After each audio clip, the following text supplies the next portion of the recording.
Imaginons sur des personnes âgées, en surpoids ou obèses, qui fument. Et sédentaires, bien entendu. Ouais, bah oui. Enfin bon, généralement, quand t'es comme ça, c'est que t'es sédentaire. Je pense que pour ce type de personnes, pas sûr que ce soit la priorité de s'intéresser à la réhabilitation du temps.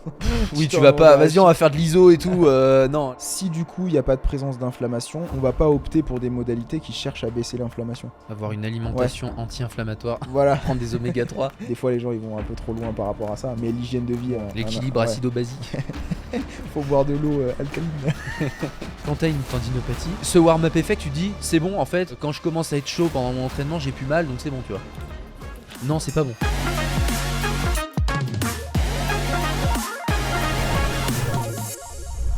Bienvenue sur le podcast. Aujourd'hui, premier épisode d'une nouvelle série qu'on va consacrer aux pathologies. La première qu'on a choisie aujourd'hui, ça va être la tendinopathie d'Achille. Il y en aura bien d'autres. Mais on en a déjà parlé un petit peu, je crois, peut-être dans le podcast plio. Parce qu'évidemment, quand on parle de pliométrie, on parle de stockage, de restitution d'énergie élastique, ça revient avec les notions de tendons, etc.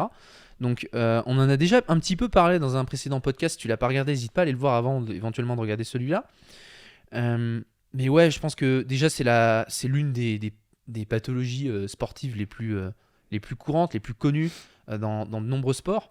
Donc je pense que c'est intéressant de commencer un petit peu par les plus gros poissons du bassin, on va dire, les choses les plus courantes. Comme ça parlera à un maximum de gens, et surtout parce que vu qu'il y a beaucoup de gens qui l'ont, derrière avoir des solutions pratiques pour savoir quoi en faire.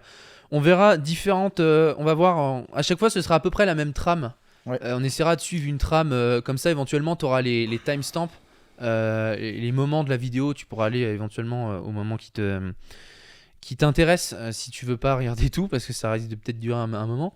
Il y aura d'abord une première partie où on va définir concrètement un peu ce que c'est que la pathologie en question. Après, on verra ce que ça fait en termes de douleur, etc. quand on a ça.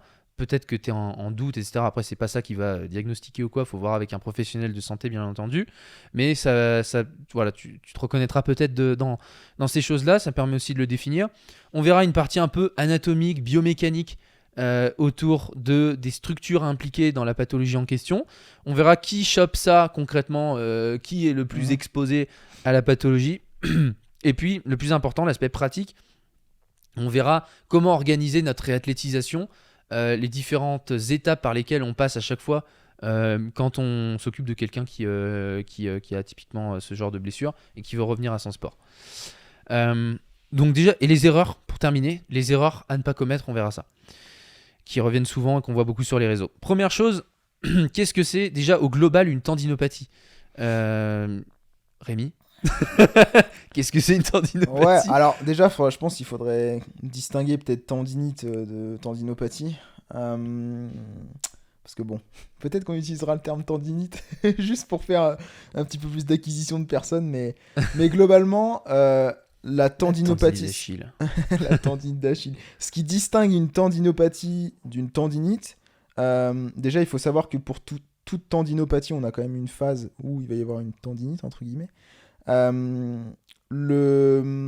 La différence, ça va être sur le fait que sur une tendinopathie, on va pas avoir de présence d'inflammation versus sur une tendinite où on va avoir une petite phase aiguë, surtout au début, lorsqu'on va avoir les premières douleurs et potentiellement la première dégénérescence, la présence d'agents qui vont être inflammatoires et inflammatoires tout simplement, quoi.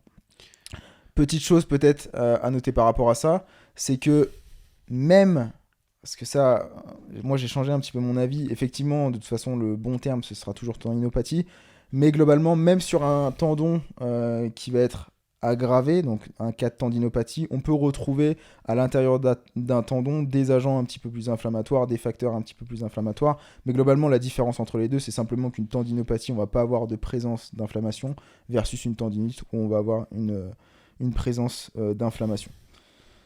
Après ouais, on pourrait on va y revenir, mais quand on parlera un petit peu des différents, du modèle déjà de Cook, tu sais, avec les différents stades d'une tendinopathie, mais déjà il y a des gens qui peuvent arriver jusqu'à la rupture du tendon, déjà pour un peu le dernier stade de dégénérescence du tendon, sans avoir jamais eu mal.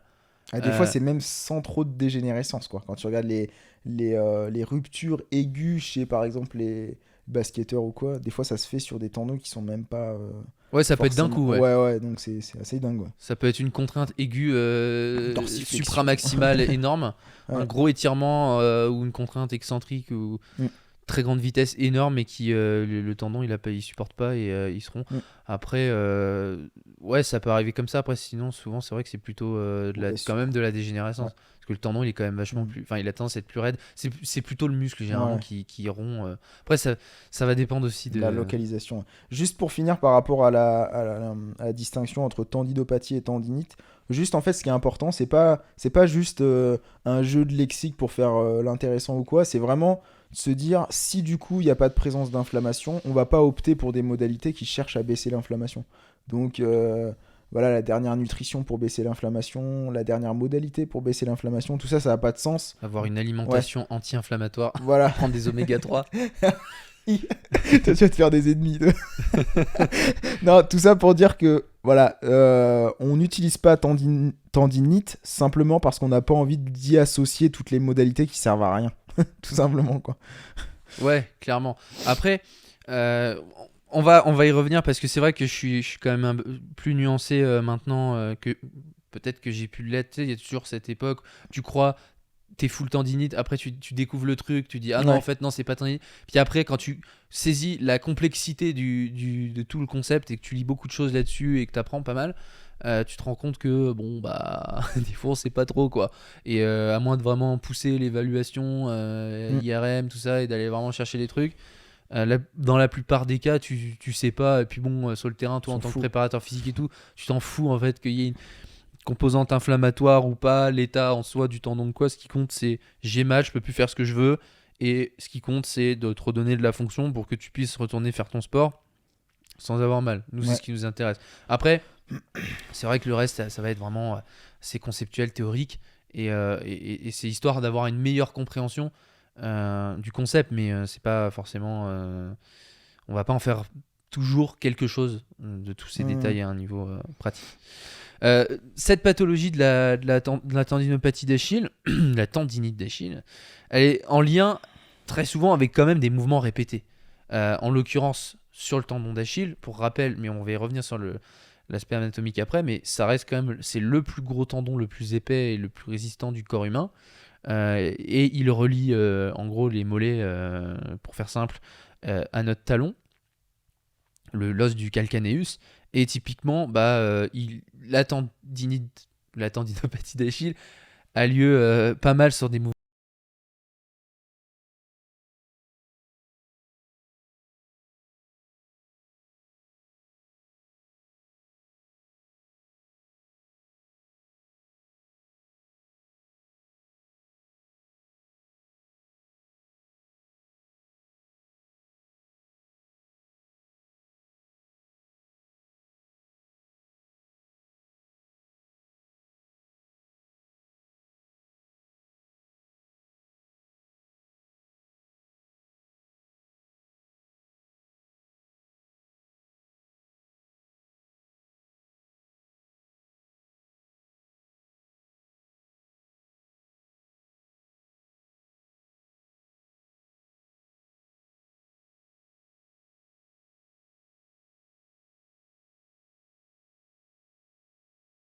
Chez les coureurs, en gros, très souvent, c'est ça quand même. Où tu vas avoir ce genre de soucis là, quoi. Clairement. Mais déjà, si on devait simplifier au max, c'est encore une fois cette équation capacité-contrainte. Et on dépasse la capacité du tendon. Et donc, il y a une dégradation du tissu parce qu'il n'arrive plus à faire face aux contraintes qu'il a en face de lui. Donc, et ça passe justement souvent par des mouvements répétés. Le tendon, c'est un tissu qui est très raide, qui du coup résiste aux déformations. Il va relativement peu s'étirer face aux contraintes mécaniques, contrairement à un muscle par exemple. Donc il est très résistant, mais du coup quand il se dégrade, la plupart du temps c'est pas d'un coup, c'est petit à petit, où vraiment il y a des fibres de collagène ou des fascicules de fibres de collagène qui vont au fur et à mesure se dégrader, mais c'est une pathologie qu'on dit chronique, c'est pas comme une lésion ligamentaire ou musculaire ou autre. Donc ça c'est important déjà de le comprendre. Ça a lieu quand généralement on a trop de volume et ou d'intensité. sur en particulier ce qui sollicite le plus les tendons, c'est-à-dire les mouvements de stockage et de restitution d'énergie élastique, donc la pliométrie par exemple. On a vu la distinction entre tendinopathie et tendinite.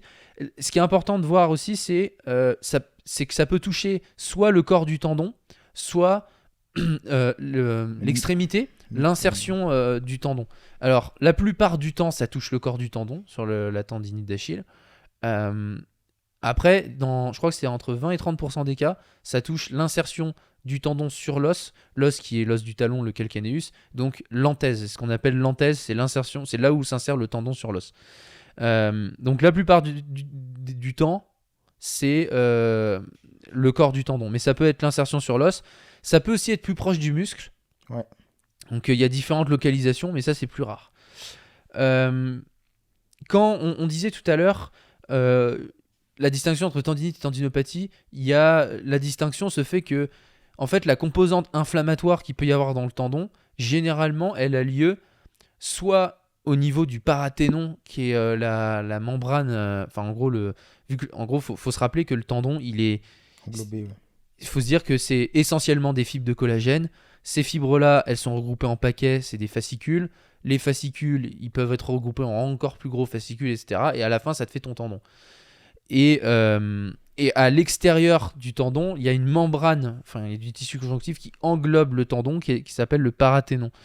Et ça, c'est comme une espèce de gaine, en fait, comme une manche qui englobe le tendon. Et ça c'est beaucoup plus riche vasculairement et en terminaisons nerveuses et tout. Et du coup, c'est beaucoup plus susceptible à une réaction inflammatoire. Donc c'est pour ça que des fois, on voit... tu peux voir sur internet des termes de paraténonite. Bon là c'est pas le cas sur le tendon d'Achille, mais des fois quand on parle de ténosynovite, c'est quand il y a une inflammation au niveau de la gaine synoviale. Par exemple, on pense au tendon qu'on a ici sur le pouce, typiquement, les abducteurs du pouce. Je crois d'ailleurs ça s'appelle la tendinite de Carvin. Ouais, c'est ce que j'étais en train de chercher. Voilà, où en gros, là, il y a ce tendon-là, où il y a d'autres tendons bien sûr. Par exemple, le tendon du cheflon du biceps en haut, là, qui vient s'insérer sur l'épaule, il y en a d'autres, mais où il y a une gaine synoviale qui entoure le tendon et qui vient justement limiter les frictions, les frottements, tout ça. Et donc ça, on appelle ça une gaine synoviale. Et quand il y a une inflammation de cette gaine synoviale, on parle de ténosynovite. Donc ça, c'est les termes. Après, il y a le terme tendinite. Des fois, on voit aussi passer le terme de tendinose, qui là veut dire plutôt la dégradation du tendon. En fait, la plupart du temps, ça correspond plus à ça qu'au reste. Mais encore une fois, il faut pouvoir l'évaluer. C'est pas forcément évident de savoir si on a une paraténonite ou pas. En tout cas, je sais que je me souviens de ce papier de Cook, je crois en 2018, qui montrait que dans les premiers stades de la tendinopathie, de la tendinite, bref, ce serait d'abord cette composante-là, ou en tout cas ce qu'on appelle la matrice interfasciculaire, qui est beaucoup plus riche en cellules, pour le coup, et moins en fibres de collagène, qui va créer une inflammation. La matrice interfasciculaire, on parlait des fascicules de fibres de collagène, et c'est tout ce qu'on va retrouver en fait entre les fascicules. D'où cette notion de interfasciculaire, entre les fascicules. Et donc entre les fascicules de fibres, dis-toi qu'il y a comme un espace, et dans cet espace, il y a essentiellement des cellules. Des ténocytes, donc les cellules du tendon, des fibroblastes et tout ça. Et du coup, c'est ça qui a tendance à se dégrader en premier, parce qu'en fait, les fascicules de fibres, ils glissent entre eux. Et ça, c'est souvent moins connu, mais ouais, ils ont tendance à glisser, et même à tourner les uns par rapport aux autres. Et du coup, il y a des forces de friction qui se créent, et il peut y avoir une composante inflammatoire à ce niveau-là. Donc ça, c'est généralement en aigu. Mais après, pour revenir un peu au modèle de Cook et Purdam, vieux modèle maintenant qui a 2009, je crois. Ah ouais, je pense. Après, il a été mis à jour vite fait, je crois, un 2016, peu plus tard, ouais, je crois. Mais ouais, c'était il y a longtemps. Ouais, sur les prises de décision et tout derrière, mais sur le modèle de Cook et Purdam, je crois que c'était 2009. C'est en gros dire qu'il y a 3 stades de dégradation du tendon. Le tendon réactif en premier stade. Ensuite, le tendon, en anglais c'est disrepair, mais on pourrait traduire ça par guérison ratée, c'est-à-dire que le tendon il a essayé de guérir mais il n'a pas réussi. Et le dernier, c'est le tendon dégénéré, tendon dégénérative tendon. Et en fait, plus tu vas dans la dégradation, plus ton tendon il est dégénéré. Et après, encore après ça, si on devait dire un 4e stade, mais bon, c'est plus un stade, c'est juste la rupture en fait. Rupture partielle ou rupture totale. Et là, pour le coup, c'est encore autre chose. Mais le tendon réactif, en fait, il y a peu de changements, il y a peu de dégradation vraiment observable, même. Ouais. D'ailleurs, j'ai l'impression que moi, c'est une période un peu assez compliquée, tu vois. C'est assez compliqué parce que moi, j'ai l'impression, maintenant j'ai changé, mais maintenant, en tout cas, j'ai l'impression que c'est vraiment une phase où ce qui est déterminant, ça va être le contrôle de la charge d'entraînement et retrouver, quitte même en fait à décharger volontairement le tendon pour justement retrouver sa tolérance basale, versus est-ce que on doit tout de suite essayer de booster la capacité du tendon. Moi, je pense justement sur cette phase en fait réactive. En gros, je viens de faire 3 jours de sport et puis j'ai des douleurs, tu vois. Là, pour moi, c'est juste un problème de charge et pourquoi pas se reposer. Tu vois, pourquoi pas se reposer versus si c'est quelqu'un, par exemple, qui vient de faire ses 3 jours d'entraînement, il a mal et ça fait des cycles un peu comme ça.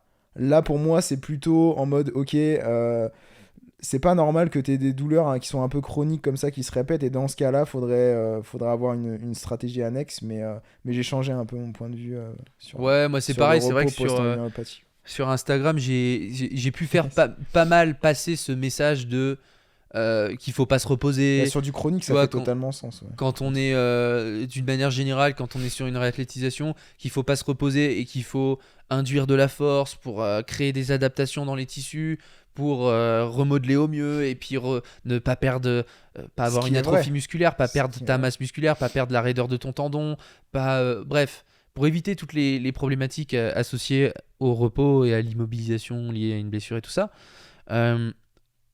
Maintenant, c'est vrai que dans ce cas-là, c'est plus nuancé parce que quand tu es sur... et on reviendra après sur de qui on parle, mais tu prends quelqu'un qui a arrêté pendant une période son sport, ou qui juste est sédentaire, ou que tu es dans une phase de deload qui a été mal gérée et que en fait, après, tu reviens trop vite. Bref, quand il y a d'un coup une incrémentation trop importante de la charge d'entraînement, trop de volume, trop d'intensité d'un coup, là, tu peux avoir mal à ton tendon et du coup avoir probablement ce stade réactif, ce stade aigu, plutôt lié à des composantes inflammatoires, même si tu vas pas pouvoir évaluer sur le terrain de si c'est le cas ou pas. Mais c'est probablement le cas quand ça se manifeste comme ça. Et du coup, juste tu suis le modèle de Cook et Pure Dame, qui était très bien fait dès le départ. Quand tu as des tendons réactifs, tu le décharges, repos relatif entre guillemets. Et quand ça va mieux, tu regères mieux ta charge d'entraînement, t'as moins mal ou t'as pas mal, et tu progresses, t'essaies de surcharger progressivement, mais de la bonne manière. Et on reviendra un peu après dans l'aspect pratique sur comment on fait ça et comment on monitore, comment on gère en fonction des ressentis, des sensations, de la douleur qu'on peut avoir. Si c'est le cas, comment on réagit quelle information on en tire pour adapter au mieux. Mais clairement, c'est sûr que quand t'as un tendon réactif, tu vas pas te dire vas-y je pars tout de suite sur de l'iso, je pars sur un programme de réhab. Alors en fait, ils sont binaires comme ça, hein. Ils sont là, ils sont salut Rémi, moi je sors de 8 jours de trek, je sens que j'ai une tendinopathie d'Achille. Je commence demain l'ISO. Je dis mec, t'as pas l'impression que genre les 7 jours de trek ça peut jouer un rôle là-dedans? Tu vois, il y a eu trop de charge trop rapide, et du coup des fois la solution c'est simplement de laisser le corps revenir à un état qui est assez basal et après reprendre les choses, et oui, potentiellement jouer sur le paramètre tolérance et augmenter cette capacité là, mais c'est clair que ça peut pas faire de mal des fois de se reposer 3, 4, 5 jours. Oui, ça dépend, voilà, c'est bon, faut pas être dans les extrêmes encore une fois. Maintenant c'est sûr qu'on n'est pas en train de dire non plus putain, à la moindre douleur vas-y tu t'immobilises pendant 3 semaines, ah oui, non. tu mets ta jambe dans un plâtre, tu sais ce que je veux dire. Mais t'évites toute dorsiflexion, tu marches avec le pied et tu mets des béquilles, tu vois. Non, mais faut que ce soit relatif. Après, encore une fois, il faut quand même un certain degré de compréhension, de connaissance de son corps, tu vois, pour être capable de juger. C'est sûr que tout le monde n'est pas capable de ça, parce qu'il y a plein de gens, au final, ils savent. Tu leur demandes déjà d'écrire comment ils ressentent leur douleur, etc. C'est pas évident. Non. Donc après, eux-mêmes savent pas, ils auront pas jugé si ah ouais c'est juste une petite surcharge, tu vois, et du coup faut se reposer, ou si c'est quelque chose de plus chronique. Bref, déjà moi des fois quand je fais des bilans avec des personnes que je coach, et que dans le bilan parce que c'est quand même important des fois pour orienter l'entraînement, tu leur demandes si s'il y a eu des blessures antérieures, etc., historiques de trucs. Ouais, des fois, Ils oublient complètement un truc hyper important, genre, et après en fait on vient te dire ah ouais mais si en fait quand j'étais enfant j'ai fait 10 entorses de cheville, mais tu vois je m'en souvenais pas. Ouais. Ouais mais ça c'est ancré dans ton système nerveux en fait. Toi t'as peut-être oublié, mais t'inquiète que ton corps il a pas zappé que t'avais eu ça. Ça d'ailleurs, des fois tu peux le voir, hein, genre sur des bilans ou sur des trucs. Et je vois tout de suite, tu fais ah il y a un truc là. Il y a un truc que Ta tu m'as- cheville gauche là, il y a... un truc que tu m'as pas Tu dit. t'es jamais fait une entorse par hasard? Pourquoi t'as fait ce pas là? T'es biaisé en supination, tu t'es pas fait une entorse? Tu passes pour un génie. Ouais, t'arrives à trouver des trucs. Bon, après, ça, c'est plutôt notre rôle à nous d'avoir cette capacité d'analyse. Mais, Du coup, concrètement, hein, mais qu'est-ce ouais, qu'est-ce que ça fait une tendinopathie d'Achille en termes de bah, les symptômes quoi? ce que ça fait, bah, douleur matinale, le matin, tu te lèves. Très raide, enfin une sensation de raideur. Ça, c'est tous les tendons en fait. Tous les tendons quand t'es à froid, globalement, et que t'as mal, t'as plus mal à froid que quand t'es à chaud. Il y a cette espèce de, il y a ce warm-up effect, cet effet échauffement, où d'ailleurs, et c'est pour ça que ça, on pourrait y revenir, je sais même plus si on l'a noté mais ça me vient tout de suite, les erreurs à pas commettre, mais c'est que quand t'as une tendinopathie, ce warm-up effect, tu dis, c'est bon, en fait, quand je commence à être chaud pendant mon entraînement, j'ai plus mal, donc c'est bon, tu vois. Non, c'est pas bon. Parce que après, quand tu reviens à froid ou quand tu te lèves le lendemain et que là, t'as vraiment plus mal que la veille, tu sais que t'as surchargé. Donc ça, faut pas se faire piéger par ça, parce qu'effectivement, c'est contrairement à d'autres blessures, la douleur diminue à l'effort. Il y a des blessures Sur où les c'est le tendons, contraire, où ça augmente à l'effort, typiquement, mais ou que ça change pas. Mais là, ouais, tu te dis, ouais, ça va mieux, je suis plus chaud. Mais non. T'as mal quand tu montes des escaliers, typiquement. En fait, tout ce qui va venir mettre en contrainte, placer de la contrainte importante sur le tendon, ça va faire mal. Mais dans la vie de tous les jours, oui, quand tu montes des escaliers, typiquement, ça peut faire un peu mal, suivant le stade auquel tu es. Mais tu vas avoir aussi une douleur localisée à la palpation quand tu touches directement le tendon.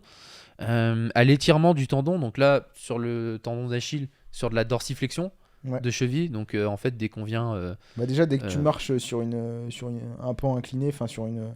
Je sais pas, t'as une petite montée, puis tu marches, quand t'es en côte, puis tu vas commencer à avoir l'Achille en dorsiflexion. Enfin, je pense aux trailers, là, par exemple, qui ont des tendinopathies d'Achille, généralement, quand tu prends la première bosse et tu fais, ouah, là, j'ai mal, je sens la raideur, je sens des douleurs très localisées au niveau du milieu du tendon. C'est typiquement tendinopathie d'Achille. Ah, clairement. Les contraintes qu'on dit tensiles, donc les contraintes d'étirement, et les contraintes de compression, au niveau du tendon, quand tu as une tendinite, c'est clairement ce qui fait mal, donc dans les mouvements de tous les jours. Et évidemment, douleur sur stockage et restitution d'énergie élastique. Là, bah, forcément, quand tu as une tendinite, c'est sûr que courir, sauter très haut, enfin, avoir cette intention de rebondir très fort raide au sol, et être raide et passer très peu de temps au sol, ça va faire mal. C'est ça, on va dire que tu vois. Moi je réfléchis toujours comme ça par rapport à une blessure, mais je me dis ce qui fait le plus mal quelque part, ça devient l'objectif. Ah bah oui. Tu vois ça, donc là typiquement ce qui est le plus douloureux, c'est grosse raideur au sol en unipodal sur ton tendon qui est problématique, donc de la plio, des petits pogos très raides, très peu de temps au sol où tu cherches la hauteur, typiquement l'étage intensif là de la pliométrie. Bon bah quand tu fais ça, ça devient un peu... tu dois être, en fin de réathlétisation, tu dois être capable de faire ça sans douleur et en étant performant, tu vois. Et sans augmentation de la douleur après. Donc ça devient un objectif à atteindre, et après, en fait, tu pars de la fin et par rapport à là où tu as ton point B, et tu détermines ton point A, et après tu te crées une roadmap entre les deux. On anticipe un petit peu sur la suite. Tout à l'heure je disais... la composante inflammatoire en aiguë au début, s'il y a un changement de charge d'entraînement. Mais sinon, généralement, c'est quand même chronique, et les douleurs sont plus insidieuses, tu vois, genre quand tu demandes à quelqu'un quand est-ce que ça a commencé, des fois ils savent pas trop, tu vois. Typiquement les douleurs insidieuses, c'est que tu sais pas trop, t'arrives plus trop à déterminer quand est-ce que ça a commencé ou sur quel mouvement ou quelque chose, t'arrives pas à identifier un événement précis qui a commencé à faire mal. Donc voilà par rapport à ça. Maintenant, j'aurais voulu faire une petite aparté sur des aspects un peu anatomiques, bioméca sur le tendon. Et après, on passera sur tout l'aspect pratique. Le tendon d'Achille. Au début, je disais, ouais, ça relie le mollet au talon. En gros, le mollet, oui, on va dire le terme technique, le triceps sural. Ouais. On emploie très peu, mais qui est constitué en gros des deux gastrocnémiens, donc les deux jumeaux, les deux muscles jumeaux des mollets qu'on voit sur les gens en superficiel, c'est les muscles qu'on voit le plus. Les jumeaux, les gastrocnémiens, médial et latéral, et le solaire qui est en dessous, ce gros muscle qui permet aussi la flexion plantaire de la cheville. Bref, ces trois muscles-là sont étirés en dorsiflexion, à une petite exception, c'est que en gros les gastrocnémiens, eux, ils s'insèrent certes en bas sur le tendon d'Achille, mais en haut, ils s'insèrent sur le fémur en fait, sur le genou. Donc ils croisent la cheville et ils croisent le genou en fait. On dit qu'ils sont biarticulaires et donc ils permettent certes de monter sur la pointe des pieds en flexion plantaire, mais ils permettent aussi un peu la flexion du genou. Et du coup, typiquement, les gastrocnémiens, les jumeaux, tu vas plus les travailler en faisant des relevés de mollets comme ça, en ayant le genou tendu. C'est ce qui va placer le plus de contraintes dessus. Après, il y en aura aussi un petit peu quand tu as le genou fléchi, mais moins. Et le solaire, davantage quand tu fais du relevé de mollet avec le genou fléchi. Parce que tu viens retirer justement par rapport au gastrocnémien, l'insertion du genou, tu viens le fléchir, donc tu viens le raccourcir. Et du coup, la majorité de la contrainte, elle est sur le solaire. Déjà ça, c'est important. Et surtout, la notion, et ça peu de gens le savent, mais la notion de les sous-tendons. C'est pas un tendon d'Achille. Ouais, le tendon d'Achille, on dit le tendon d'Achille, mais en réalité, il y a 3 sous-tendons d'Achille. C'est-à-dire que le gastrocnémien médial, il a un tendon, le gastrocnémien latéral, il a un tendon, et le solaire, il a un tendon. Et les 3 se rejoignent le tendon d'Achille au global, mais il y a un comportement distinct entre les différents sous-tendons. Tu veux en dire peut-être un petit peu plus là-dessus ? Après, la réalité, c'est que...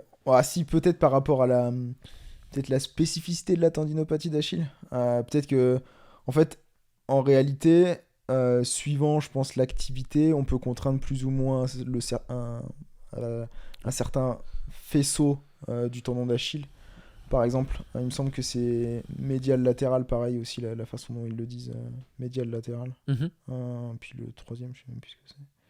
Mais on sait que de toute façon, si par exemple tu cours sur du plat, il y a de grandes chances que tu contraignes beaucoup plus la portion médiale du tendon d'Achille et pas forcément la partie latérale. Donc ça veut dire qu'il y a une localisation même au sein des 3 faisceaux qui constituent le tendon d'Achille. Donc alors après, même en termes de réhab, ça peut être intéressant parce que tu pourrais dire ok, je vais essayer de manipuler un peu la contrainte pour essayer de la distribuer sur le faisceau en fait où j'ai potentiellement la tendinopathie, surtout si tu es capable de palper et tu sais où tu as la douleur. Potentiellement, c'est aussi là où tu vas avoir la dégradation. Mais oui, effectivement, c'est intéressant de savoir que tu vas avoir 3 faisceaux qui vont tous s'insérer de toute façon au niveau du calcanéum, mais que tu peux orienter, biaiser la contrainte pour cibler plus ou moins un des 3 chefs, quoi. Un des 3 faisceaux. Pour tester, je pense que ça peut être pas mal de faire des extensions, des mouvements de flexion plantaire et de dorsiflexion, là, de relevé de mollet, mais avec différentes positions de calcanéus. Après, en vrai, je pense juste sans faire de l'extension, parce que le truc, c'est que si tu fais l'extension de la cheville, à un moment donné, tu vas être, le talon va être en chaîne ouverte, en gros, va être libre. Tu vois, du coup, j'ai l'impression que je me dis, est-ce que réellement tu changes vraiment les contraintes, tu distribues différemment les contraintes, alors que si par exemple tu dis à une personne, tu vas marcher sur un pan incliné. Avec une dorsiflexion. Quand la personne elle va se mettre en dorsiflexion plus le pan incliné, là tu vas sentir si ça te fait vraiment mal sur la partie externe du tendon d'Achille ou sur la partie médiale du tendon d'Achille, plus ou moins en fonction du pan incliné, et ça peut orienter et te dire peut-être que j'ai mal plus sur le pan incliné, quoi. Après ça c'est pour vraiment aller un petit peu plus loin, mais d'une manière générale déjà t'as pas forcément besoin d'aller biaiser, ou alors si juste en en te disant tiens je vais alterner des fois certains exercices, je vais changer la position pour Non, biaiser après, ouais. une partie plutôt que l'autre. C'était Mais peut-être plus pour dire que et ça on le verra après, mais que la façon dont le pied bouge va influencer la contrainte que le tendon d'Achille va recevoir, quoi. après, Et c'est du fait qu'on a trois tendons d'Achille et pas un seul tendon d'Achille, quoi. La contrainte, elle est pas distribuée de manière uniforme, c'est ça qu'on veut dire en fait. ouais, et puis déjà, juste, je voulais parler de ça aussi pour dire l'aspect génétique en fait. Mm. Que en fait, ces 3 sous-tendons, leur structure en fait, ils sont spiralés en fait. C'est pas juste ils sont droits comme ça. Faut imaginer une tresse en fait. Ouais, Un faut peu. imaginer une tresse comme ça, ils sont comme, je sais pas, tu prends les hélices de l'ADN là, Ouais. ça parle à la plupart des gens, je pense, mais bah c'est un peu, ils sont spiralés comme ça, ils s'enroulent les uns autour des autres, mais en fait le degré de spiralisation, je sais pas si on peut dire ça comme ça, mais le degré de spirale est influencé par la génétique. Et d'après les recherches, il y a en gros 3 sous-catégories de sous-tendons. Genre, il y a les moins spiralés, les moyennement spiralés et ceux qui sont les plus spiralés. Et en gros, ceux qui sont les moins spiralés, c'est les sous-tendons qui ont les fascicules de fibres de collagène les plus courts. Et du coup, c'est ceux qui vont être le plus étirés. Donc, c'est ceux qui sont le plus sensibles ou susceptibles de développer une tendinopathie par rapport, au contraire, aux sous-tendons qui sont, eux, très spiralés. Leurs fascicules sont plus longs. Donc, chaque fascicule s'étire moins vu qu'ils sont plus longs. Et donc, t'es moins susceptible à la tendinopathie. Parce qu'encore une fois, la tendinopathie, c'est souvent lié à une répétition de contraintes compressives et tensiles d'étirement. Stress strain. Donc en fait déjà juste génétiquement, t'es plus ou moins réglé pour avoir une tendinopathie ou pas. Mais malheureusement, ça c'est pas la bonne nouvelle, c'est que le type de sous-tendon, donc celui qui est le moins spiralé, c'est le plus courant génétiquement. C'est ce que la plupart des gens ont. Donc en fait, la plupart des gens sont biaisés pour avoir plus de risques vers la tendinopathie. Donc déjà, on peut se dire que ceux qui sont les plus performants dans un sport, je sais pas si, je pense pas qu'il y ait de papier là-dessus, mais tu prends les meilleurs dans des sports où les tendons d'Achille sont très exposés, ça se trouve, ils ont gagné à la loterie génétique, ils ont des sous-tendons super spiralés, tu vois. Non, c'est dingue, je savais pas. Hein. Je viens d'apprendre un truc. Voilà. Non, je savais pas du tout. Ça, j'avais creusé un peu le sujet, ça m'intéressait pas mal. Et ensuite, pour détailler un petit peu, mais on va essayer d'aller assez vite, mais ça mettra un peu de choses au clair. La structure d'un tendon sain, en fait, de base, un tendon qui est sain, qui n'a pas de problème, il est essentiellement composé de collagène de type 1. Pour rappel, et je renvoie vers ma vidéo sur le collagène si ça en intéresse certains, mais il y a près d'une trentaine de types de collagène. Le collagène de type 1, c'est le plus courant, clairement, qui représente, je crois, plus de 90% du collagène qu'on retrouve dans notre corps. Et ça compose les ligaments, les tendons, évidemment le tissu conjonctif intramusculaire, les capsules articulaires, les os, etc. On en trouve dans la plupart des tissus. Et donc, des fibres de collagène de type 1, ils sont composés aussi de ténocytes. Donc, ténocytes, téno, c'est le tendon, cyte, c'est la cellule, donc c'est les cellules des tendons. Mais quand il y a cyte à la fin, ça veut dire que c'est des cellules dormantes, tu vois. Genre, elles sont là, elles sont présentes, mais elles font pas grand-chose, tu vois. Comme les péricytes. Voilà, comme les ostéocytes, les fibrocytes.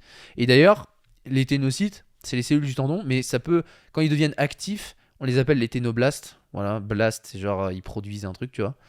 C'est pour ça aussi quand on parle de fibroblastes, ils produisent des fibres en fait. Ils produisent des fibres de collagène. En l'occurrence, c'est les cellules qui produisent les fibres de collagène qui forment le tendon. Et puis d'ailleurs, quand ils font plus rien, eux aussi, on dit les fibrocytes. Donc ça, c'est pareil, c'est de la terminologie, mais c'est important parce que des fois, c'est des trucs qu'on comprend pas forcément et qui permettent de faciliter la compréhension quand on lit pas mal d'articles ou de choses sur le sujet. Donc ça, c'est un tendon sain, essentiellement collagène de type 1, ténocytes, fibroblastes. Par contre, tu vois, quand les chercheurs ils se sont dit tiens, ok, là il y a une tendinite, il y a une tendinopathie, on va regarder un peu les changements qu'il y a au niveau microscopique dans le tendon quand ça a lieu. Et en fait, ça ressemble plus, ça a tendance à basculer vers la composition d'un fibrocartilage ou de l'os. En fait, quand tu zoomes sur l'antenne, c'est-à-dire là où le tendon s'insère sur l'os, il y a une continuité tissulaire où en fait le tendon devient de l'os. Avec les iapatites là. Non, les... c'est quoi, Les hydroxyapatites Voilà, de calcium. Les apatites. Ouais. Les hydroxyapatites. Voilà, c'est ça. Ouais, en gros, tu voulais dire un truc? Non, mais non, en fait, je me rappelle très bien de... Du schéma, on mettra le schéma. Mais même dans Plio Pro. Oui, dans Plio Encore Pro, une fois. Mais ouais, il y a vraiment un continuum entre le muscle... le tendon. Ouais, et le tendon jusqu'à l'os. Et on voit vraiment une continuité même dans les composants à l'intérieur de ces... différentes parties du tendon, quoi. C'est pas genre il s'appelle ça comment, la petite marque là, je crois. La tine mark. Ouais. Ouais, comment on dit? Bah, genre l'interface, quoi. Ouais, c'est ça. C'est pas genre tu passes du muscle au tendon, tu passes du tendon à l'os. En C'est réalité, pas genre il y a... une fibre musculaire Ouais, qui ouais. est collée à un tendon, tu vois. Ouais, non, c'est ça. Tu vois bien. Ça s'appelle l'interdigitation. Il me semble que c'est Ouais, l'interdigitation. Ouais. Ouais. Ça, Ouais, c'est plutôt entre le. C'est au niveau entre de la le jonction muscle, entre le muscle myotendineuse. et le tendon, ouais. Ouais. Mais Il y a des mais, invaginations là. Ouais, voilà, c'est ça. Qui permettent vraiment. Qui rentrent comme ça là, un peu, ça Ouais. fait style comme Un ça. peu Là. comme des doigts, Ouais, comme ça. exactement. Tout ça pour dire que voilà, t'as quand même un continuum entre les deux. Tu passes pas genre d'une composante collagène type 1 à genre juste de la l'actine-myosine et le muscle. Tu vois, Bah, pour le coup, entre le Ça muscle évolue, et le quoi. tendon, c'est quand même assez abrupt comme Ouais. changement. Parce que bon, du muscle, c'est pas du. Oui, c'est sûr. C'est pas des fibres de collagène. Mais par contre, là où le tendon. Jusqu'à l'os, ouais. Les deux tendons, il y a deux tendons à l'extrémité du muscle. Mais en fait, le tendon il se prolonge dans tout le muscle via le périmysium. Donc voilà, en fait, le tendon il est au sein du muscle, quoi. Donc ça, c'est petit rappel anatomique pour ça. Et donc, ouais, le tendon, quand il devient de l'os, quand tu regardes au niveau de son insertion sur l'os, en l'occurrence le tendon d'Achille, imagine que tu prends un microscope, tu regardes là où il s'insère sur le talon, sur l'os de ton pied, le calcaneus, et bah en fait, tu vas voir que les fibres de collagène, enfin le tendon va devenir, il va devenir un os, mais entre les deux, il y aura du fibrocartilage qui est à l'intermédiaire entre les deux. Et l'os, lui, bah, il est toujours fait de collagène de type 1, essentiellement, mais il y a aussi des hydroxyapatites de calcium, donc qui sont des... Bah, l'os, on sait que c'est riche en calcium, hein. Ouais, Il est minéralisé, et ouais, il y a des espèces de cristaux comme ça de calcium qui font aussi sa raideur et le fait qu'il soit beaucoup plus résistant et dur, etc., et sa composition. Et c'est ce qu'on peut d'ailleurs retrouver en fait chez des tendons, sur des tendinopathies. On peut voir des fois qu'il y a une sorte de calcification, c'est-à-dire qu'en fait ton tendon devient un os. C'est-à-dire qu'au niveau de l'anthèse, tu vois que, donc au niveau de cette anthèse, que l'os s'est mis à pousser dans le tendon, tu vois. C'est qu'il y a vraiment... Et parce qu'il y a eu beaucoup de contraintes de compression, ça a beaucoup compressé et tiré sur cette zone à l'insertion du tendon sur l'os. Et simplement une réponse à la contrainte mécanique. Et c'est là que ça nous rappelle encore une fois la force et le langage des cellules. C'est que nos tissus, ils ont une raison d'être. Si l'os est devenu un os, c'est parce que la gravité, puis toutes les contraintes auxquelles on fait face, c'est pour ça que le tissu se forme. Mais quand tu mets énormément de contraintes très raides, beaucoup de stockage, de restitution d'énergie élastique, et bah tu vas avoir cette partie au niveau de l'anthèse qui va avoir tendance à se solidifier en fibrocartilage ou carrément en os. Et ça c'est pas mal montré. Et souvent, bah, on dit tiens, ouais, non, c'est une épine, tu sais, l'épine calcanéenne typiquement, qu'on retrouve souvent sous le pied. Mais ça, c'est pareil donc avec le fascia plantaire. Mais c'est la même chose, c'est une ossification en fait d'un tissu mou, quoi. Et en réponse aux contraintes mécaniques. Donc en soi, ça n'a rien de pathologique, c'est une adaptation. Mais c'est assez intéressant quand on a cette perspective-là, parce que souvent c'est décrit comme quelque chose de il faut s'en débarrasser, oulala. C'est la fin surtout. Bon, après, nous, on n'est pas là pour donner un avis, bien sûr, mais souvent ça va être en mode oula, chirurgie, il faut casser le bout d'os là qui a été. Non, c'est juste que c'est ton tissu qui s'est adapté en fait aux contraintes mécaniques que tu lui as mis. Donc, ça, c'est intéressant. Et pour terminer un peu sur cet aspect anatomie, je voulais juste rappeler qu'il y a une continuité directe en fait sur toute la chaîne postérieure entre le tendon d'Achille, mais en fait ton tendon d'Achille il s'insère sur ton talon, plus précisément le périoste du calcaneus. Le périoste, c'est la membrane la plus externe que tu as à l'extérieur de l'os, sur tous les os. D'ailleurs, c'est pour ça qu'on dit les périostites, quand tu as une inflammation du périoste au niveau du tibia, pour le coup. Ouais. Donc ça parle à plus de gens, je pense, que quand on entend le terme périostite, c'est l'inflammation de la membrane de l'os sur le tibia. Mais le périoste, en réalité, il y en a sur tous les os. Et le périoste, c'est comme le parathénon de l'os, tu vois. C'est la membrane qui englobe le truc. Et Et ce périoste, après, il est rattaché au fascia plantaire, donc qui est le tissu qu'on a sous notre pied. Donc il y a cette continuité, pied, talon, tendon d'Achille, et même après, tu te souviens de la ligne postérieure superficielle, là, les chaînes de Myers, là, où ça remonte après, vu que le mollet il se rattache aux ischios, etc., jusqu'au crâne, et donc il y a toute une continuité du crâne jusqu'au pied. Donc ça c'est intéressant du point de vue anatomique, et ça nous permet de mieux comprendre comment... Ouais, pas forcément facile des fois à diagnostiquer. Parce que tu pourrais très bien dire une anthésopathie, donc enfin une tendinopathie d'Achille vraiment très basse au niveau du calcanéum, parce que des fois ça peut descendre très bas. Tu pourrais te dire en fait c'est plutôt un problème au niveau du pied et du fascia plantaire. Et du coup faut aussi prendre en compte les Et deux. oui, Quoi. et ça d'ailleurs j'en ai pas Parce parlé, qu'en plus l'un peut aider l'autre dans la réhabilitation. Donc ouais, et surtout quand t'as je sais que quand t'as une tendinopathie d'Achille, typiquement ils observent par rapport à un groupe contrôle, ils observent que t'as le fascia plantaire qui s'hypertrophie. ouais, ok. Tu vois, qui compense. Ouais, tu compenses. C'est-à-dire que quand t'as le tendon, du coup, ton corps, ton système nerveux, création de sensations de douleur par perception de menace. Donc derrière, il va chercher à décharger le tissu qui est douloureux et il va compenser sur d'autres tissus adjacents et notamment le fascia plantaire. Et du coup, il va s'hypertrophier, pareil, en réponse aux contraintes mécaniques. Parce que du coup, tu vas davantage te servir de ton pied et moins de ta cheville. Surtout que le fascia plantaire a une grosse capacité aussi d'absorber et de restituer.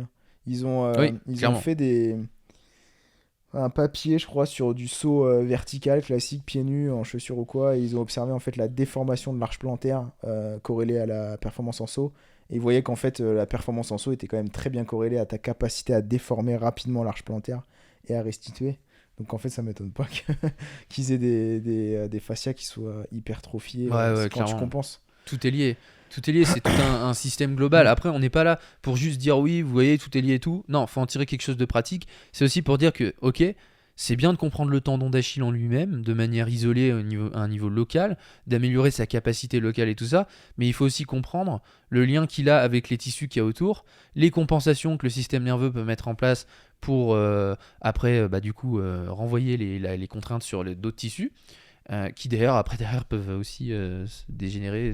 Enfin voilà, tu peux avoir une tendinopathie d'Achille, puis une fasciapathie plantaire ou autre. Et derrière, en termes pratiques, il faut pas juste, d'un point de vue pratique, on va pas juste penser au tendon d'Achille en lui-même, mais on va penser aussi à la mobilité des segments adjacents, genoux, chevilles, pieds, et essayer de faire fonctionner le tout le mieux possible pour éviter de compenser ailleurs. Maintenant, rapidement, qui chope des tendinopathies d'Achille le plus souvent? Le plus souvent, il y a deux types de personnes en fait. Il y a ceux qui surchargent et ceux qui courbe sous-chargent. de Gauss, quoi. Ouais, c'est ça. C'est ça. Ouais. Donc parmi ceux qui surchargent, j'avais noté, ça c'est, je sais plus quelle étude épidémio, les coureurs à pied ont 30 fois plus de risques qu'un sédentaire. Mais ouais, ce qui est marrant, c'est que il faut dire ça, il faut dire cette première phrase. Ils ont 30 fois plus de risques, mais ils ont probablement aussi des tendons 30 fois plus raides et 30 fois plus sains que la majorité du monde, tu vois. C'est clair. Donc c'est toujours une courbe, en fait, une courbe de Gauss, quoi. T'as ton optimal au milieu. Quand tu surcharges trop, t'as les effets indésirables d'une surcharge. Quand tu sous-charges trop, t'as aussi les effets indésirables. Et il faut se trouver au milieu de la courbe, quoi. Faut essayer. Typiquement. Et ouais, t'as 30 fois plus de risques de t'en choper une, mais normal puisque tu t'exposes. C'est sûr que quand tu une personne qui ne saute pas. Enfin, il y a la plupart des gens en fait sur Terre. Si on prend vraiment sur les 8 milliards d'êtres humains où on est, enfin, la plupart ne sautent pas, puis surtout quand tu avances dans l'âge, ne courent pas. Donc en fait, ton tendon d'Achille, tu t'en sers relativement peu. T'as tellement peu de capacité que la moindre petite activité un peu plus importante que d'habitude, bim. Genre tu pars, typiquement, quelqu'un de sédentaire, puis alors si en plus surpoids, fumeur, bon, ça rajoute des facteurs, on va y revenir et on va expliquer pourquoi, mais tu pars, cette personne-là qui sollicite pas ses tendons et du jour au lendemain, vacances, petite randonnée où vas-y, on va dans telle ville, on va marcher toute la journée et tout. 30 000 pas. Ah putain, j'ai mal. Ouais, 30 000 pas alors que d'habitude c'est 1000 pas par jour, tu vois. C'est sûr que là, il y a un peu un. Même si ça reste juste de la marche, c'est déjà beaucoup, tu vois, pour quelqu'un qui a zéro capacité sur les tendons. Donc, ouais, il y a ces deux profils. Il y a la surcharge et il y a la sous-charge. Après, on y pense moins souvent, mais les fumeurs et les personnes âgées aussi sont pas mal exposés parce que Comorbidité, ouais. lié à l'âge, le vieillissement cellulaire et puis juste le fait de fumer, en fait, tu as une moins bonne vascularisation et une moins bonne nutrition tendineuse. Et donc derrière, tu récupères moins bien. Il Donc faut se dire que tous les systèmes, ils sont... Enfin, dès que tu as des espèces de comorbidités comme ça, là, avec soit même du diabète. Oui, le diabète, je l'ai pas noté parce que c'est mais, autre chose, mais ouais, bah, ça arrange rien, quoi. Ça peut que empirer. Puis tous les systèmes, quoi. Même au niveau... vasculaire, l'angiogénèse, tout, enfin tous les mécanismes même adjacents qui sont plutôt sur de la récupération ou quoi, parce qu'au final l'équation entre capacité et charge elle prend aussi en compte les facteurs de récupération, etc. Le diabète, c'est une pathologie systémique métabolique, ça impacte tout, quoi. Clairement, le métabolisme des sucres, quoi, des glucides, hein, typiquement. Le diabète, hein, pour rappel, c'est une dysfonction au niveau du pancréas et du coup qui sécrète l'insuline et le glucagon notamment. Et du coup, il y a le diabète de type 1, il y a le diabète de type 2, mais du coup forcément ça vient perturber le métabolisme des sucres, qui est quand même un carburant essentiel pour la plupart de nos organes, et en particulier aussi les muscles, les tendons, tout ça, où il y a quand même pas mal de composés glucidiques faits à base de sucre. Il y a des glycoprotéines, et bref, des trucs comme ça à un niveau structurel. Et forcément, ça a un impact sur la raideur tendineuse. Donc l'hygiène de vie. Tout à l'heure, on parlait de en rigolant un peu, mais l'alimentation anti-inflammatoire, c'est juste que des fois les gens ils vont un peu trop loin par rapport à ça, mais l'hygiène de vie a forcément l'équilibre acido-basique. Faut boire de l'eau alcaline. Non, mais tout ça pour dire que quand même l'hygiène de vie, ça a un rôle qui est important, qui est central. Après, ça veut pas dire que si tu te mets à l'extrême d'une bonne hygiène de vie, ça va t'apporter des bénéfices supplémentaires. Mais il faut quand même contrôler ce paramètre-là, c'est sûr. Et dernier profil, au-delà de ceux qui sont évidents, effectivement, ceux qui surchargent, ça semble évident. On a dit ceux qui sous-chargent, les personnes sédentaires, les personnes âgées, les personnes qui fument, les personnes diabétiques, tout ça sont exposés, mais aussi les personnes en surpoids, voire obèses, forcément, parce que quand tu as une composition corporelle avec une masse grasse qui est très importante par rapport à ta masse maigre, à ta masse musculaire notamment, tu vas te retrouver, si t'es plus lourd en fait, donc tu places plus de contraintes mécaniques sur ton tendon, et t'as une masse qui est un peu inutile métaboliquement. Quand t'as beaucoup de kilos de graisse, ça rajoute des kilos de contraintes sur ton tendon, mais derrière c'est pas comme si c'était des kilos de muscles où ça aide à produire de la force, etc. Donc c'est pour ça aussi qu'on a un risque plus élevé quand on est en surpoids. Donc imaginons clairement sur des personnes âgées, en surpoids ou obèses, et qui fument en plus. Là typiquement le pactole. Là t'as le pactole et sédentaire, bien entendu. Oui. Enfin bon, généralement quand t'es comme ça, c'est que t'es sédentaire. Jusqu'au bout quand même.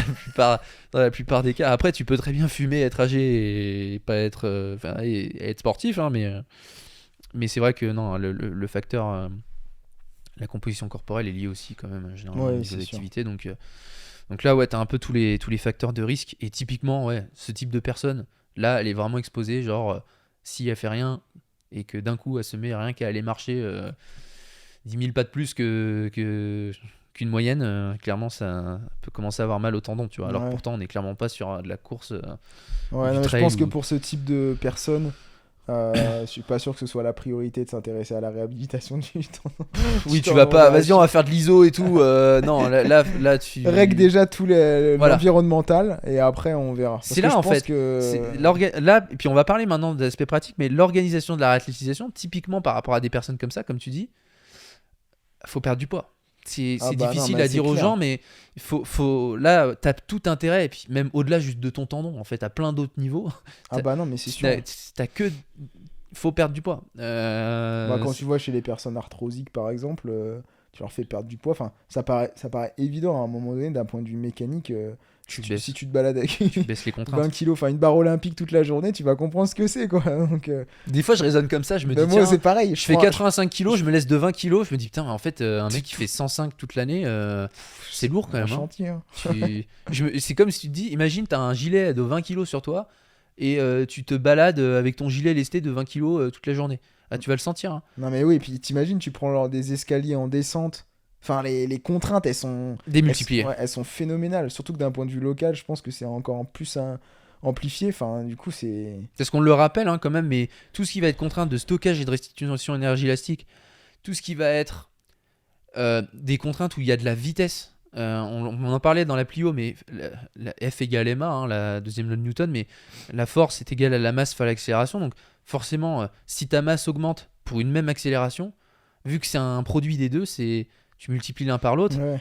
Je veux dire, chaque kilo supplémentaire peut...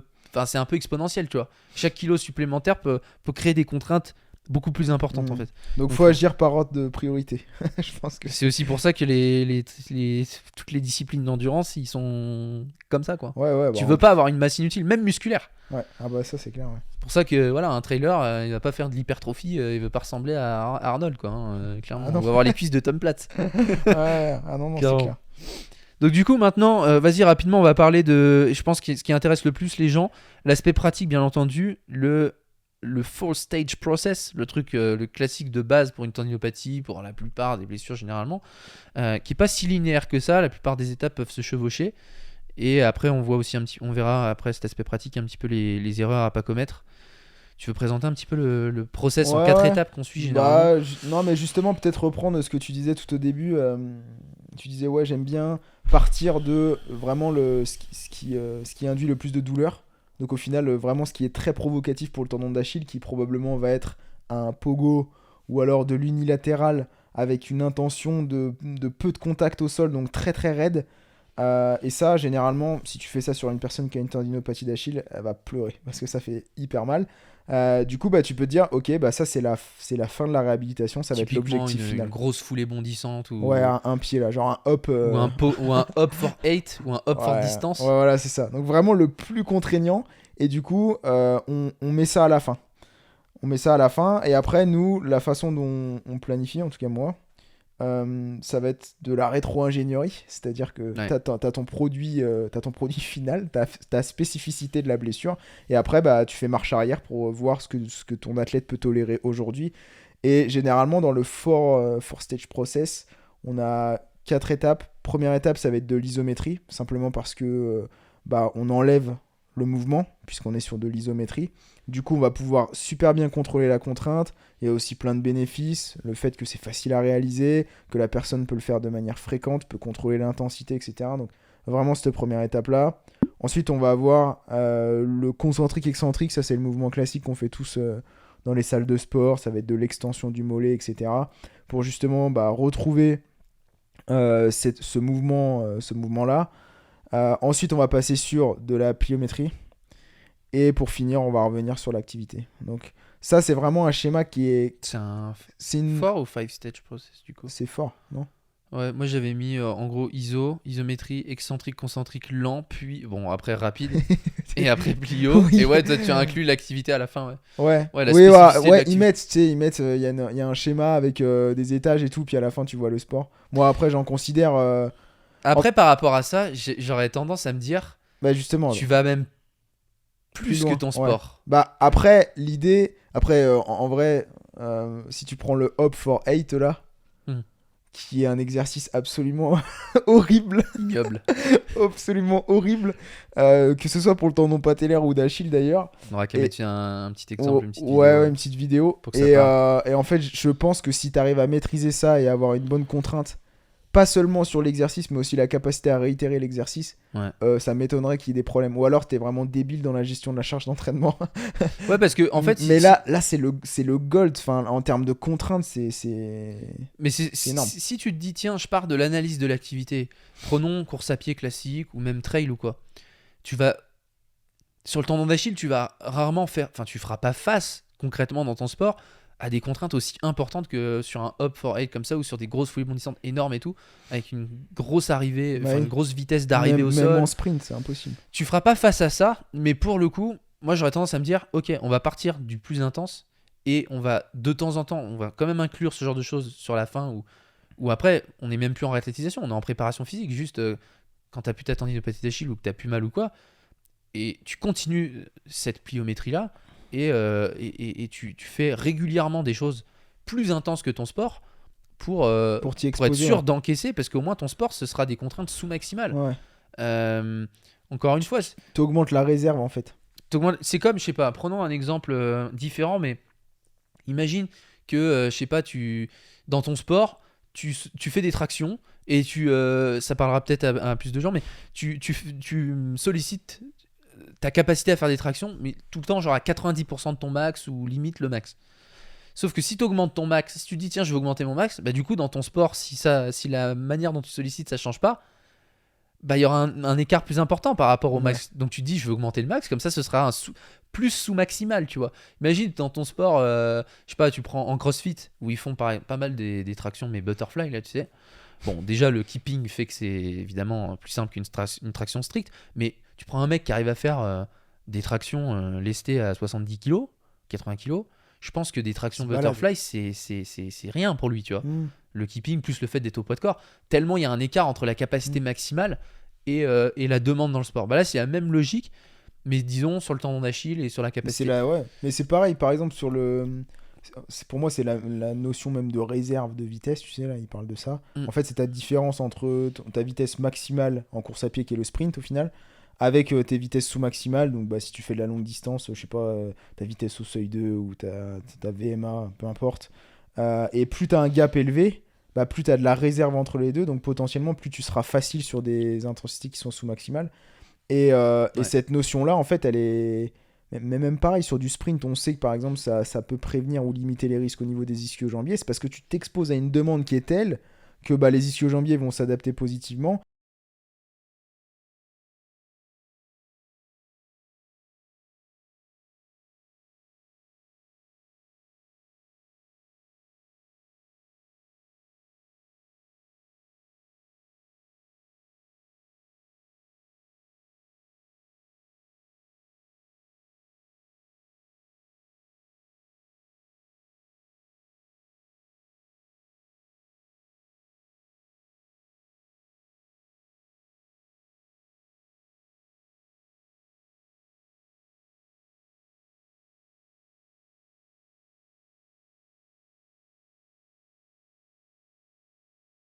C'est contre-intuitif. Ouais, c'est ça.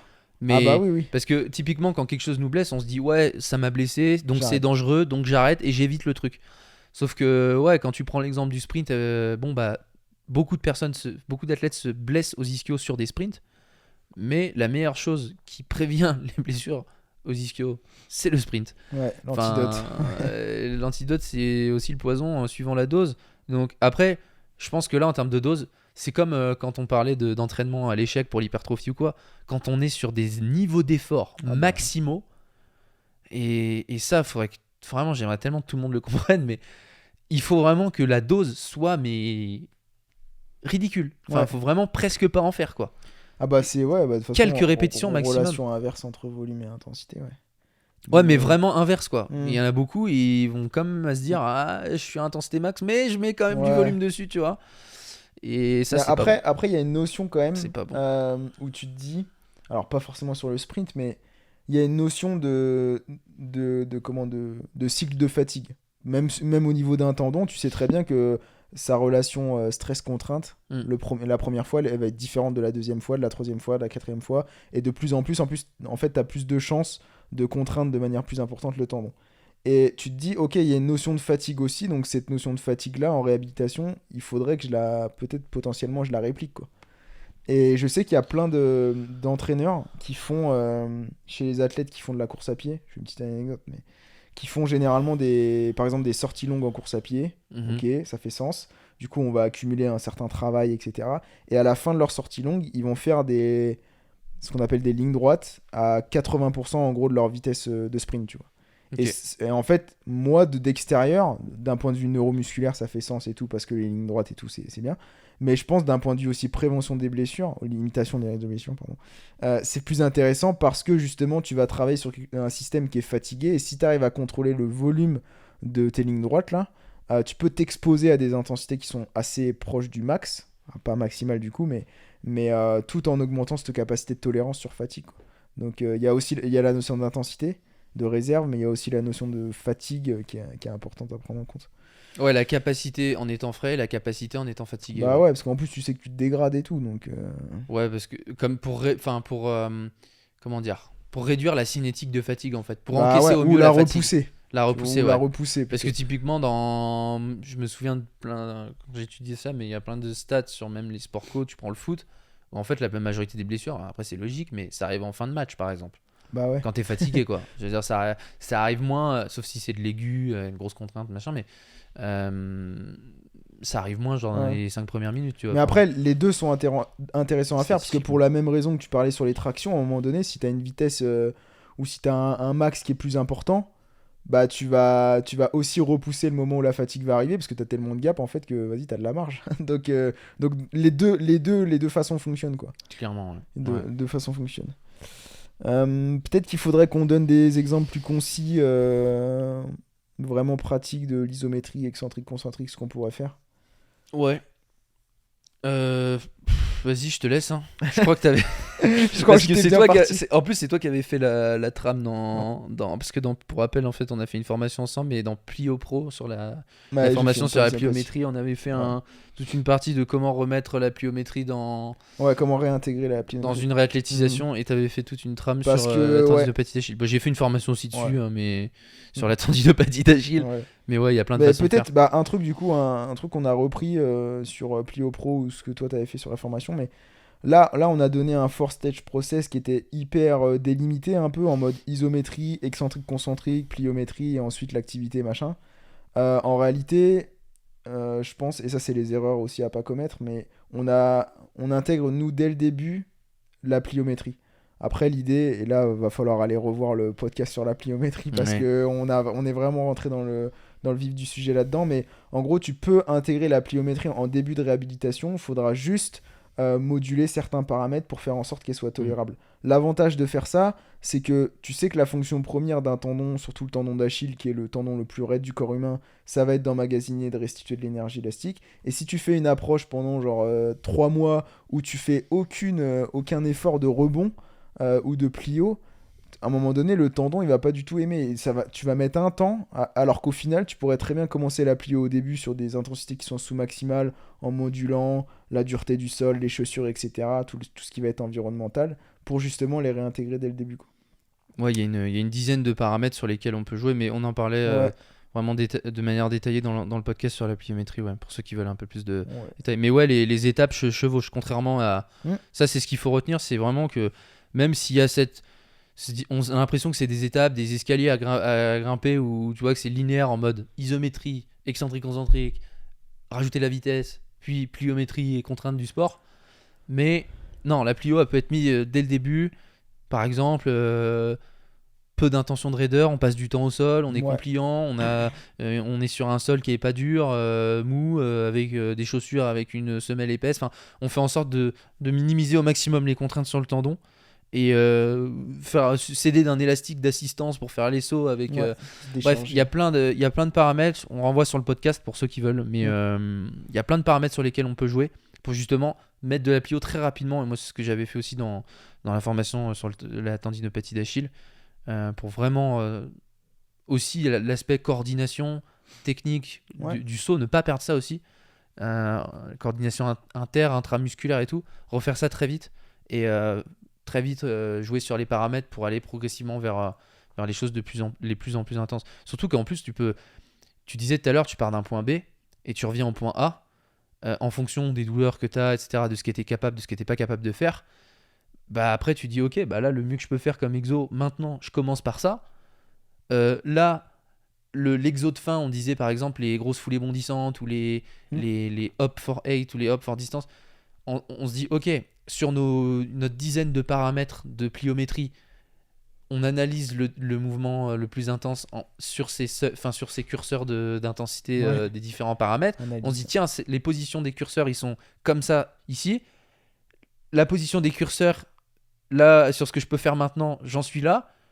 Bon, bah ok, bah, je vais construire un Il y a un programme truc, où chaque semaine, voilà, peut-être pas chaque entraînement, mais enfin chaque semaine, sur plusieurs mois, quand même, généralement, je pense quand même, il faut au moins 2-3 Ouais. bons mois, quand même, pour revenir. Et puis encore, là, jusqu'à des grosses foulées bondissantes et tout, il faudrait peut-être plus, mais Ça, ouais.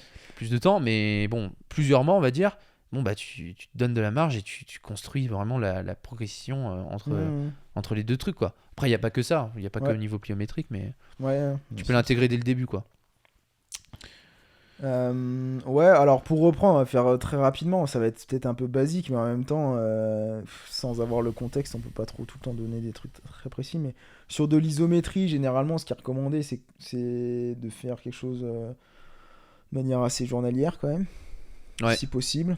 En fait, on va juste optimiser le paramètre fréquence pour se dire on va avoir plus de fréquence d'entraînement, de stimulation au niveau du tendon, sans avoir non plus un volume qui est exponentiel. Donc généralement, c'est quoi? C'est 3 à 5 séries de 30 à 45 secondes. Et encore, il y a plein de protocoles différents en fonction de besoins. Et évidemment, bah, ça doit spécifiquement cibler le tendon d'Achille. Donc ça va être de l'extension du mollet en gros.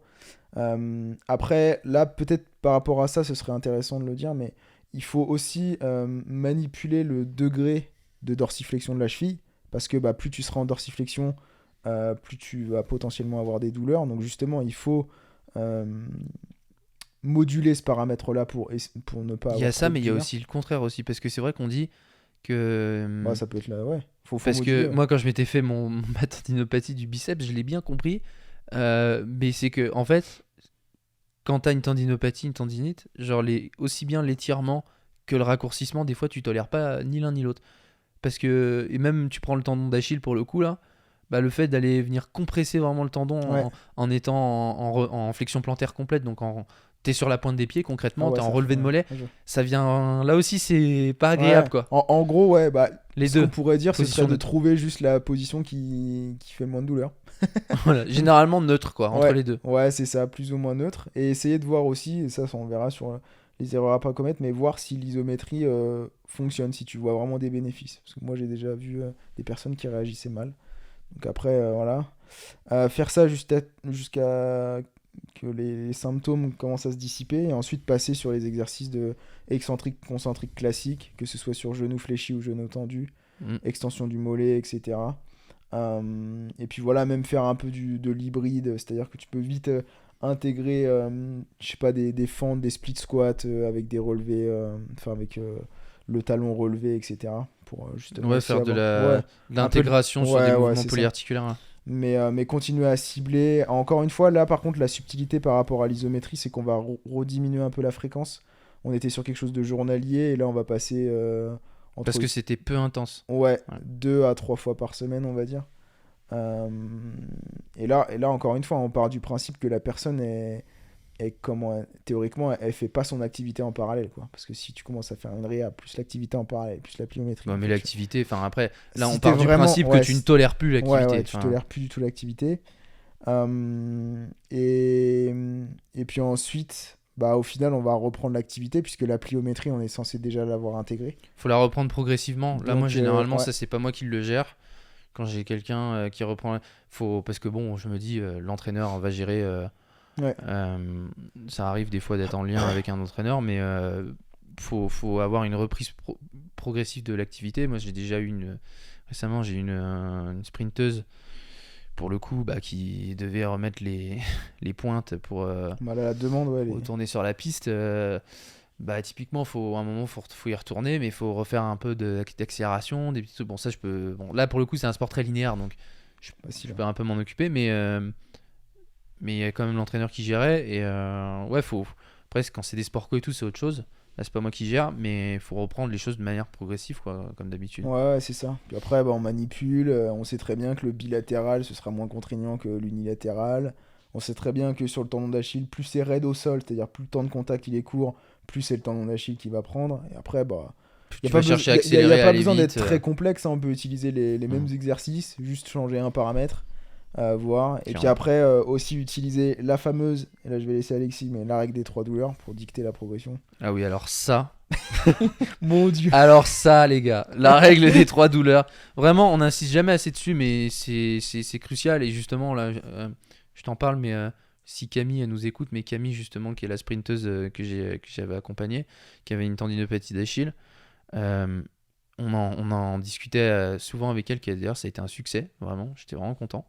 Mais on discutait souvent de cette règle des 3 douleurs et j'ai vraiment insisté dessus parce que il y a plein de gens qui j'ai beau le mettre dans mes formations, des fois il y a des gens et ouais, du coup j'en suis à telle semaine du programme, mais j'ai mal et tout, je fais comment? Bah je pense, enfin j'ai donné justement les trucs dans la formation et ah ouais, j'ai pas vu et tout. Bon, donc là c'est pour ça que je préfère vraiment insister dessus. La règle des 3 douleurs, c'est en gros ne jamais dépasser, on va dire 2 à 3 sur 10 de douleur pendant l'effort, pendant l'exercice. Ne pas voir sa douleur augmenter après l'exercice quand on est revenu à froid. Et la troisième douleur, c'est le lendemain quand on est à froid. Bah, typiquement là, quand on parlait tout à l'heure, juste, tu as une tendinopathie d'Achille, tu te lèves le matin, le premier pied que tu mets au sol, t'as mal. Donc, si la douleur elle a augmenté par rapport à la veille où tu t'es entraîné, c'est pas bon. Donc, en gros, il faut qu'il y ait aucune des 3 douleurs que j'ai citées là qui augmente. Faut pas être à plus de 2-3 sur 10. Faut pas que ce soit plus qu'une légère gêne pendant l'effort, pendant que tu fais tes exercices sur le tendon. Il faut pas que la douleur augmente à froid après parce que là tu sais que tu as surchargé, et il faut pas que ça augmente le lendemain non plus. Donc s'il y en a une des 3, parce que des fois moi j'ai eu le cas où ah non, j'ai pas mal du tout pendant l'effort, je ressens rien. Par contre le lendemain ou après ça douille. Effet échauffement. Donc voilà, donc typiquement il faut en tolérer aucune des 3 et vraiment être très conservateur là-dessus. Si la douleur... Mettre l'ego de côté. Ouais, mettre l'ego de côté, c'est pas évident ça, parce que des fois tu te sens progresser, du coup, vu que tu vas bien, que t'as pas mal, que tu te sens plus fort, tu vas mettre plus d'intensité ou en faire un peu plus, et du coup, là tu vas replonger, tu vois. Et donc vraiment, faut comprendre que la progression n'est pas linéaire. Il y a des hauts, il y a des bas, et il faut vraiment être prudent. Faut pas être dans la psychose non plus, mais il faut comprendre que ça se passe comme ça nécessairement. Même moi, hein, nous on s'est déjà blessé et à chaque fois on est dans le même panier que les autres. Mais il faut quand même conscientiser ça que ça fait partie du jeu et qu'il faut savoir bien reculer pour mieux sauter, quoi, entre guillemets. Et vraiment, ouais, cette règle des 3 douleurs, hyper important, et ça permet vraiment de gérer le truc. Quand t'as mal le lendemain ou quoi, oula, il y a eu trop d'intensité, va falloir réduire la prochaine fois. L'intention sur la plio s'il y en a, réduire tout ce qui peut être provocatif en fait. Étirement, le raccourcissement, tout ce qui va compresser ou étirer le tendon, tout ce qui va vraiment créer trop de contraintes mécaniques dessus, et être plus progressif la prochaine fois. Et quand on a trouvé un seuil où on a plus mal le lendemain, plus mal après et tout, on se dit ah, ok, là c'est bon. Et après on augmente vraiment petit à petit, quoi. Et t'es censé progresser comme ça, quoi. T'es censé après arriver à ah oui, j'arrive à mettre plus de contraintes et j'ai pas mal. Et tu progresses comme ça, mais il faut prendre le temps. Et ouais, faut quand même comprendre que moi, la sprinteuse en question, elle pouvait poser le pied par terre, mais enfin elle pouvait plus du tout courir, elle pouvait plus rien faire du tout, alors qu'elle était sprinteuse quand même, hein. Ouais. Donc on a mis 6 mois, quoi, à ce qu'elle reprenne 5-6 mois, à ce qu'elle reprenne vraiment le sprint à fond, quoi, sans avoir aucune douleur, tu vois. Donc il faut prendre le temps, et puis ça va dépendre des gens, ça va dépendre de le boulot que tu fais à côté, de plein d'autres paramètres, sûr, hein. de est-ce que tu dors bien, on me disait la composition corporelle, la nutrition, l'hydratation, la récupération, un niveau global et tout. Tout ça, c'est d'autres paramètres qui jouent et moi que j'évalue aussi quand j'accompagne les gens, et qui vont jouer sur ta capacité à reprendre plus ou moins vite aussi. Puis la génétique aussi. On disait, si t'as des sous-tendons pas très spiralés, t'es plus exposé. Puis il y en a... ouais, je vois des athlètes d'endurance, il y en a qui se font des volumes, et je me dis, mais comment ils se blessent pas, quoi. C'est impressionnant. Ouais, et là, il y a un athlète il y a pas longtemps qui fait un marathon un samedi et un 50 km à pied le lendemain. T'es là, tu te dis, mais le mec, il fait un volume Enfin, Il fait 100 km en 2 jours. Non, mais Presque. puis, ça va très bien. Hein. Donc, t'es là, tu te dis, ah ouais, on est quand même. Non, mais peut-être parce que son Ouais. volume chronique, sa charge chronique a Ah non, mais augmenté c'est de ça. manière super progressive Mais- sur le long ouais, terme. mais là, tu te Mais- dis, du coup, tu vois, le tendon d'Achille, ce qu'il est capable de tolérer. Après, on sait pas s'il y a pas non plus des petites douleurs ou quoi, mais c'est assez impressionnant quand même. De se dire jusqu'où il peut aller le. Ah ouais, on a une capacité d'adaptation Ouais. qui est exceptionnelle. Assez hein. dingue, ouais. Quand tu Mais, peux encaisser plusieurs centaines de kilomètres de course à pied dans une semaine, certaines personnes, Ouais. c'est énorme. Hein. Peut-être pour finir, juste les erreurs, on a mis quelques erreurs qui reprennent en fait un peu Un peu nos truc, retours ouais. d'expérience, les trucs. Ouais. Moi, sur la première, c'est moi qui ai mis le premier, mais j'ai mis erreur à ne pas commettre, faire de l'isométrie alors que les symptômes s'améliorent pas vraiment. D'expérience, des fois, j'ai vu que l'isométrie, ça fonctionnait pas tout le temps très bien et que des fois, il fallait remettre du mouvement directement, concentrique, excentrique, à basse intensité, ou alors un travail juste spécifique du pied pour décharger aussi le tendon d'Achille. Donc pas non plus s'acharner si voilà pendant 2 semaines, 3 semaines tu fais que de l'iso et tu vois pas d'amélioration, bah essaie autre chose, tout simplement. Voilà. Il n'y a, Voilà. y a pas qu'une modalité. Quoi. Voilà, merci pour le podcast. De toute façon, on l'a dit que les différentes phases de ce four stage process, là, qu'on a la logique de progression entre les régimes de contraction, les contraintes et tout, ça se chevauche. Donc, je veux dire, même je prends mon programme sur la tendinopathie d'Achille, ma formation que j'ai fait dessus, dans le programme, dès la phase 1, il y a de l'iso, il y a de l'excentrique concentrique et il y a de la plio. Mm. Il y a déjà tout dans la première phase en fait. Mais évidemment, très adapté, bien entendu. Mais donc, oui, si l'ISO ça marche pas, de toute façon, t'as les autres trucs à côté. Ouais. Donc, ça, c'est pas le problème. Après, il y a laissé de côté trop longtemps la pliométrie, erreur à éviter aussi. Mm. Bah là, typiquement, ce qu'on dit, ça se chevauche. C'est pas le four stage process, là, la progression n'est pas linéaire, c'est pas la plio à la fin. Contrairement, et ça au début c'est ce qu'on pensait et on s'est remis en question là-dessus avec le temps en fait on s'est rendu compte mais non en fait la plio ça peut être dès le début tu vois quand Ouais, tu la gères c'est bien et même tout mieux, ouais. c'est même mieux et ça n'a pas besoin d'être à la fin donc ouais faut pas attendre trop longtemps parce que au final il y a quand même un gap énorme entre les contraintes pliométriques et les contraintes sur des relevés de mollets quoi ça n'a absolument rien à voir Ouais. après encore une fois faut aller sur Plio Pro. Non, ou aller sur juste déjà le podcast qu'on a fait là-dessus, mais quand tu comprends les différents paramètres qui permettent de gérer l'intensité de la pliométrie, tu arrives à réduire le gap, quoi. Mais il y en a toujours un, quoi. Ouais. Clairement. Ensuite, moi j'ai mis pas prendre en compte le facteur environnemental. Ça, j'ai mis ça parce que récemment, je sais plus, parler avec quelqu'un qui a suivi la bonne ou mauvaise mode, je sais pas, du minimalisme, tu vois. Et en fait, le minimalisme, c'est pas ce qui va causer la tendinopathie d'Achille, je dirais jamais ça. Par contre, j'ai envie de dire, et je vais le dire même ouvertement, je vais dire c'est un facteur aggravant, c'est-à-dire que c'est un facteur aggravant dans le sens où tu vas être plus à risque, et ça paraît logique. Si aujourd'hui tu cours avec 30 mm d'épaisseur de semelle et demain tu cours pieds nus, pour le même volume hebdomadaire, tu vas probablement te blesser en courant à pied. Mais la faute n'est pas au minimalisme, la faute c'est à la gestion de la charge. En revanche, ça ne veut pas dire que tu peux pas utiliser l'environnement comme un moyen de mieux gérer en fait la charge. Donc c'est pas parce que ça a l'air d'être la mode de faire du zéro drop que faut aller chercher du zéro drop et aller courir dehors comme ça, parce que à moins que tu sois vraiment, enfin que tu aies le recul nécessaire pour dire ok bah là je mets du zéro drop, du coup je vais couper mon volume à 30%, enfin de 30% pour justement m'adapter, bien m'adapter à ce nouvel environnement, mais pas faire cette erreur juste de balancer et de penser que ça va être magique, quoi. Bah, de toute façon, c'est les dérives qu'il y a pu y avoir avec la médiatisation et Oui. du minimalisme, les marques genre Vivo Barefoot et d'autres marques de chaussures comme ça, et puis tous les influenceurs, les trailers, les coureurs à pied, tout ça qui du coup après sont sponsorisés par les marques pour toucher une affiliation, pour vendre les trucs. Donc après c'est des dérives quoi, comme dans tous les trucs qui se popularisent, c'est des dérives, mais il faut comprendre comme tu dis que ça augmente les contraintes directes. Donc pas hésiter des fois à regarder quand même ses chaussures et dire faut pas se dire les Nike qui ont une épaisseur comme ça, c'est de la merde, tu vois. Faut pas faut se rappeler quand même que les plus gros marathoniens ils courent avec ça quand même quoi. Les semelles en carbone, c'est ça là. Ouais. C'est en carbone hyper épaisse là, ça te fait rebondir le truc quoi. Ouais. C'est un trampoline sur le sol. Donc voilà, et dernier truc, ne pas prendre en compte la C'est biomécanique moi du qui ai pied. écrit ça. Hein? C'est moi Ouais, qui ai c'est toi qui as écrit ça. Je me disais, bourré c'est pas moi qui ai mis ça. Ne pas prendre en compte la biomécanique du pied et bourrer le côté tolérance. Vas-y, je te laisse développer. Ouais, mais ça, après, je pense que t'as compris. Mais c'est juste se dire que, comme Alexis le disait, à un moment donné, t'as une tendinopathie au niveau du tendon d'Achille.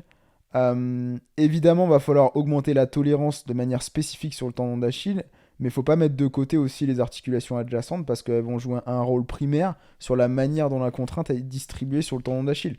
Donc à un moment donné, si ton pied, et on parlait dans le podcast précédent de mobilité sur le fait que tu peux avoir des restrictions qui sont articulaires au niveau notamment de la cheville, à un moment donné, si la cheville distribue mal la contrainte, et mal c'est un grand mot, mais la distribue tout le temps au même endroit plutôt, on va dire, tu vas surcharger la zone. Et du coup, bah, ce serait bien de travailler en parallèle le pied pour être certain que la contrainte soit bien distribuée. Donc si par exemple tu as un pied qui est bloqué en supination et que tu n'arrives pas à affaisser l'arche plantaire, tu peux avoir mal généralement c'est soit le tibial postérieur ou soit le tendon d'Achille.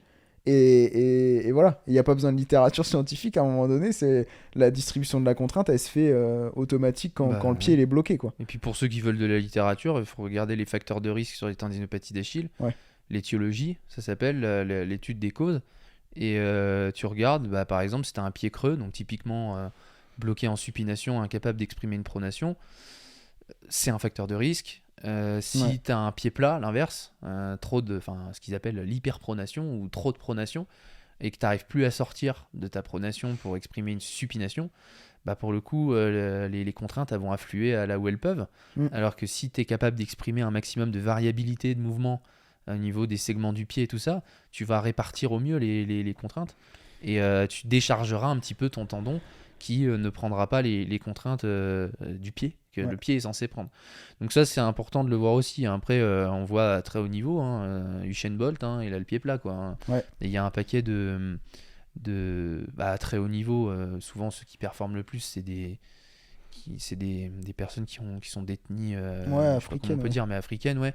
Je crois que c'est génétique d'ailleurs, mais que souvent les personnes détenues africaines ont pas mal les pieds plats.